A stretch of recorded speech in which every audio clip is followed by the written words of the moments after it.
Go and watch in your nearest theatres Hanuman, Sankranti first block buster.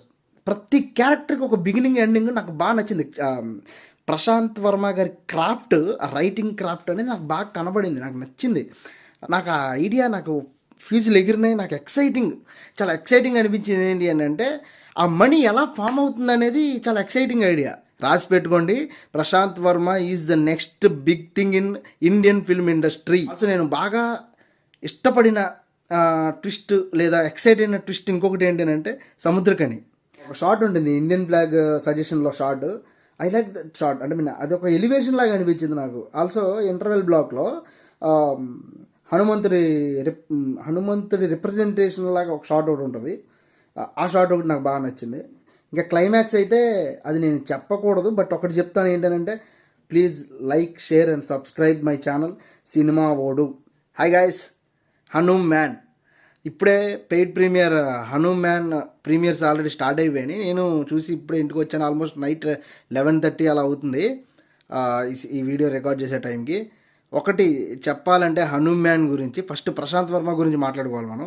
Prashanth Varma almost Idera writing అనుకుని నేను అనుకున్న ఒక నిబ్బా స్టేజ్లో ఉన్నప్పుడు, ఒక నిబ్బా స్టేజ్లో ఐడియాస్ ఆలోచిస్తున్నప్పుడు, ఒక క్లీషే ఐడియాస్ ఆలోచిస్తున్నప్పుడు అనే మూవీ చూసడం జరిగింది. నేను ఆ మూవీ చూసి నాకు ఫ్యూజులు ఎగిరినాయి, చిలకలు తిరిగినాయి అంటాం కదా, ఒక రకంగా చెప్పాలంటే అంత ఫ్యూజులు ఎగిరిపోయాను నాకు. అరే మా ఏం థాట్ ప్రాసెస్, ఎలా రా బాబు ఇలా ఆలోచిస్తారు అని అనిపించింది. అప్పటి నుంచి నాకు ప్రశాంత్ వర్మ అంటే ఒక నాకు ఒక తెలియని ఒక ఇదనమాట. అంటే చాలా మంచి, ఎలా చెప్పాలంటే చాలా ఇష్టం. ఆయన మూవీస్ అంటే కూడా నేను చాలా ఎక్సైటింగ్గా వెయిట్ చేసేవాడిని. కల్కి మూవీ కానీ, జాంబిరెడ్డి, ఆయన రైటింగ్, ఆయన ఇంటర్వ్యూస్ కూడా చాలా ఎక్సైటింగ్గా చూసేవాడిని నేను. అలాంటిది ఒక సూపర్ హీరో యూనివర్స్ని, మల్టీవర్స్ని స్టార్ట్ చేస్తున్నాడు అని అంటే ఎంత ఎక్సైట్ అయి ఉంటాం. అది కూడా హనుమాన్ యొక్క ఇన్స్పిరేషన్తో హనుమాన్ అనే ఒక సూపర్ హీరోని ఫామ్ చేస్తే అసలు ఎలా ఉంటుందా అనుకున్నా. నాకు ఫస్ట్ ఈ సినిమాలో నచ్చింది ఏంటి అని అంటే హనుమాన్లో ఆ ఐడియా ఏదైతే ఉందో. యాక్చువల్గా ఇందులో మామూలుగా స్టోరీ ఏంటి అని అంటే, సో జనరల్గా సూపర్ హీరో స్టోరీస్ ఎలా ఉంటాయంటే ఒక నార్మల్ పర్సన్కి లేదా ఒక వీకర్ పర్సన్కి some multiple powers, super powers అనేవి అతనికి వస్తే అతను ఏం చేస్తాడు, how he help to people అని చెప్పేసి అనేది జనరల్గా స్టోరీ. అది ఏ సూపర్ హీరో స్టోరీకైనా అలాగే స్టార్ట్ అవుతుంది. కానీ ఆ సూపర్ పవర్ ఏదైతే ఉందో ఇక్కడ ఇతనికి ఒక హీరోకి ఒక మణి దొరుకుతుంది జనరల్గా చెప్పాలంటే. అక్కడి నుంచి అసలు నాకు ఆ ఐడియా, నాకు ఫ్యూజులు ఎగిరినాయి, నాకు చాలా ఎక్సైటింగ్ అనిపించింది. ఏంటి అని అంటే ఆ మనీ ఎలా ఫామ్ అవుతుంది అనేది చాలా ఎక్సైటింగ్ ఐడియా. అసలు ఆ థాట్ అంటే మన మైథాలజీ నుంచి తీసుకొచ్చిన క్యారెక్టర్ని, అంటే హనుమాన్ నుంచి అది ఎలా వచ్చింది ఆ సూపర్ పవర్ అనేది నాకు చాలా ఎక్సైటింగ్ అనిపించింది. ఫస్ట్ ఆఫ్ ఆల్సో ఒకటి చెప్పాలి అని అంటే Prashanth Varma is the next big thing in Telugu film industry, also Indian film industry. రాసి పెట్టుకోండి, Prashanth Varma is the next big thing in Indian film industry ఖచ్చితంగా. ఆల్సో తేజ సజ్జా, ఆయన పర్ఫార్మెన్స్ గురించి మాట్లాడుకోవాలి. ఆయన పర్ఫార్మెన్స్ చిన్నప్పుడు నుంచి నేను మామూలుగా ఇంద్రా మూవీ, ఆ మూవీస్ నుంచి కూడా I like Teja Sajja very much. నేను ఎత్తుక్కునేవాను అనమాట తేజ సజ్జా క్యారెక్టర్స్, ఆయన పర్ఫార్మెన్స్ నాకు ఎందుకో చిన్నప్పటి నుంచి కనెక్ట్ అయ్యేది. అలాంటిది తేజ సజ్జా హీరోగా వచ్చినప్పుడు కూడా చాలా ఎక్సైటింగ్గా చూశాను నేను, బికాస్ ఆఫ్ ఇంద్రా మూవీ కానీ, అంతకుముందు చిన్నప్పుడు చూసిన మూవీస్, ఛత్రపతి మూవీ కానీ, ఆ బేస్ మీద అతను ఎందుకో నాకు ఒక చాలా కనెక్ట్ అయిన పర్సన్ లాగా అనిపిస్తుంది అనమాట. తేజ సజ్జా పర్ఫార్మెన్స్ ఇప్పుడు నెక్స్ట్ యాక్చువల్గా first Indian super hero, also Telugu cinema కాబట్టి నాకు చాలా గర్వంగా కూడా ఉంది. అది ఆయనకి ఎంత గర్వంగా ఉందో లేదు తెలియదు, కానీ నాకైతే చాలా గర్వంగా ఉంది. ఆ క్యారెక్టర్ అంత బాగుంది, పర్ఫార్మెన్స్ చాలా బాగా చేశాడు అనమాట తేజ సజ్జా పర్ఫార్మెన్స్. ఆల్సో అమృత అయ్యర్, ఎస్పెషల్లీ వరలక్ష్మి శరత్ కుమార్ క్యారెక్టర్ కూడా చాలా బాగుంది. అక్క క్యారెక్టర్ చేసింది. వినయ్ రాయ్ విలన్గా క్యారెక్టర్ చేసిన ఇందులో విషయం ఏంటంటే ఎవ్రీ క్యారెక్టర్ యొక్క ఆర్క్ బిగినింగ్ టు ఎండింగ్ చాలా బాగుంటుంది. అంటే చాలా పర్ఫెక్ట్గా బ్లెండ్ అవుతుంది. ప్రతి క్యారెక్టర్కి ఒక గోల్ ఉంటుంది. ఆ క్యారెక్టర్ యొక్క ఆర్క్ స్టార్ట్ అవుతుంది, ఆ ఎండింగ్ ఎలా ఉంటుంది అందులోని. First of all Vinay Rai character అయితే ఆ డిజైర్, సూపర్ హీరో ఆ డిజైర్ అనేది, ఆ క్యారెక్టర్ యొక్క డిజైన్ అనేది చాలా బాగా నచ్చింది. ఆల్సో నేను బాగా ఇష్టపడిన ట్విస్ట్ లేదా ఎక్సైట్ అయిన ట్విస్ట్ ఇంకొకటి ఏంటంటే సముద్రకని గారి క్యారెక్టర్ ఆయన రివీల్ అయినప్పుడు నాకు చాలా బాగా అనిపించింది. నాకు ఆల్మోస్ట్ గూస్ బంప్స్ వచ్చిన సీన్ అది. And also climax of this movie is very very interesting and అసలు మైండ్ బ్లోన్ అంటాం కదా, అలా ఉంటుందన్నమాట ఈ సినిమా. ఇంకా ఇంకా టెక్నికాలిటీస్ గురించి మాట్లాడేది అంటే music, background score is very good.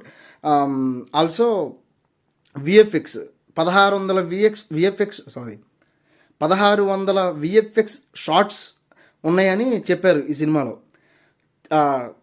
అసలు ఈ విఎఫ్ఎక్స్ అయితే ఇంత కొంచెం తక్కువ బడ్జెట్ మూవీ అయినా సరే వాళ్ళు చేసిన స్టెప్కి వాళ్ళు తీసుకున్న డేరింగ్ స్టెప్కి మనం చాలా ఖచ్చితంగా అప్రిషియేట్ చేయాలి.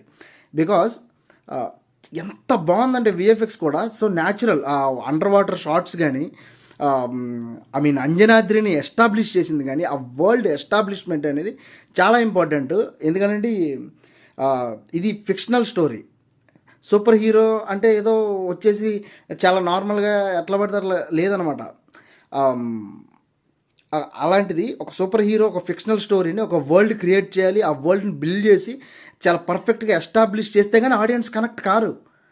అలాంటిది చాలా ఈజీగా కనెక్ట్ అయ్యారు ఈ సినిమాకి. చాలా ఈజీగా అంటే ఆ విఎఫ్ఎక్స్ చాలా న్యాచురల్గా కూడా అనిపిస్తుంది. ఆ హిల్ స్టేషన్స్ కానీ, అంజనాద్రి విలేజ్ కానీ, ఆ హనుమాన్ స్టాచ్యూ కానీ ఇవన్నీ చాలా బాగున్నాయి. ఆ విఎఫ్ఎక్స్ చాలా బాగా చేశారు అనమాట. ఇంత లో బడ్జెట్లో కూడా అంత మంచి అవుట్పుట్ రావడానికి చాలా ట్రై చేశారు అని అంటే అసలు నాట్ ఏ స్మాల్ థింగ్ అనమాట.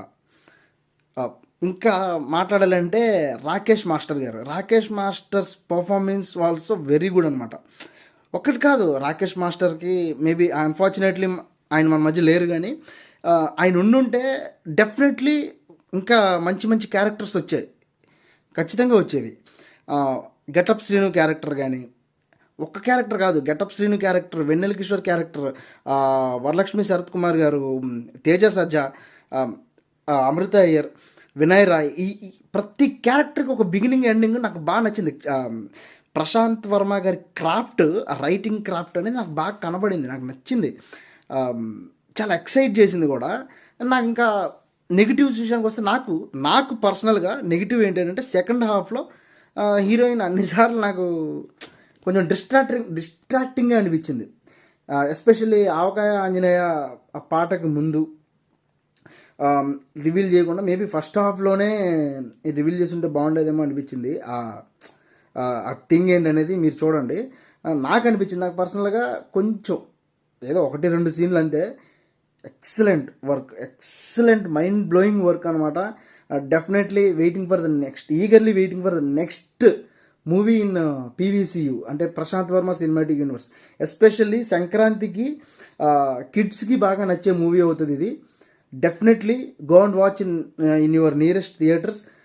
మళ్ళీ చెప్తున్నాను, Prashanth Varma is the next big director or next big thing in Indian film industry definitely. Also ఇంకా బాగా నెక్స్ట్ క్వశ్చన్ ఏంటి అని అంటే, మనకి వై కట్టప్ప కిల్ బాహుబలి లాగా ఇప్పుడు హనుమంతుడు శ్రీరాములు వారికి ఇచ్చిన మాట ఏంటి, దాని గురించి ఖచ్చితంగా ఈగర్లీ వెయిట్ చేస్తారు. నెక్స్ట్ పార్ట్ జై హనుమాన్ అంట, జై హనుమాన్లో రివీల్ అవ్వచ్చు. యాక్చువల్లీ ఈ సినిమా తర్వాత అయితే ఈ యూనివర్స్లో, సినిమాటిక్ యూనివర్స్లో అధీరా అనే సినిమా ఆల్రెడీ స్టార్ట్ అయిపోయింది. అబౌట్ టు రిలీజ్ కూడా ఈ ఇయర్లోనే ఉండొచ్చు, 2024లో. అండ్ ఫైనల్లీ సంక్రాంతికి ఆ, ఖచ్చితంగా సంక్రాంతికి ఒక మంచి స్టార్ట్ 2024లో మంచి స్టార్ట్ అయితే, మంచి బ్లాక్ బస్టర్ స్టార్ట్ అయితే వచ్చింది. బికాజ్ హనుమాన్ అనేది నాట్ ఏ స్మాల్ థింగ్ కదా. ఆయన మొత్తం అంతా ఆయన చూసుకున్నట్టున్నారు. వాహ్, నాకైతే అసలు సెల్యూట్. నాకు ఆ థాట్ మర్చిపోయాను. ఆ షార్ట్ ఏదైతే ఇండియన్ సూపర్ హీరో అన్నప్పుడు ఒక వచ్చాడు సూపర్ హీరో అని చెప్పి సాంగ్లో ఒక షార్ట్ ఉంటుంది, ఇండియన్ ఫ్లాగ్ సజెషన్లో shot. I like that shot. అంటే అది ఒక ఎలివేషన్ లాగా అనిపించింది నాకు. ఆల్సో ఇంటర్వెల్ బ్లాక్లో హనుమంతుడి హనుమంతుడి రిప్రజెంటేషన్ లాగా ఒక షార్ట్ ఒకటి ఉంటుంది. ఆ షార్ట్ ఒకటి నాకు బాగా నచ్చింది. ఎవ్రీథింగ్ ఇంకా క్లైమాక్స్ అయితే అది నేను చెప్పకూడదు, బట్ ఒకటి చెప్తాను ఏంటంటే హనుమాన్ ఎంట్రీ అనుకోవచ్చు. అస్సలు అబ్బబ్బబ్బబ్బబ్బ గూస్ బంప్స్ వస్తాయి, పీక్స్. అసలు నాకైతే పిచ్చిగా అది మాత్రం బాగా నచ్చింది. ఈ మధ్యలో నాకు ఆ ఒక్క సీన్ 2 సీన్లు తప్ప I love the whole movie అనమాట. ఫస్ట్ హాఫ్ కానీ సెకండ్ హాఫ్ కానీ ఎంత బాగున్నాయండి, అంత బాగున్నాయి.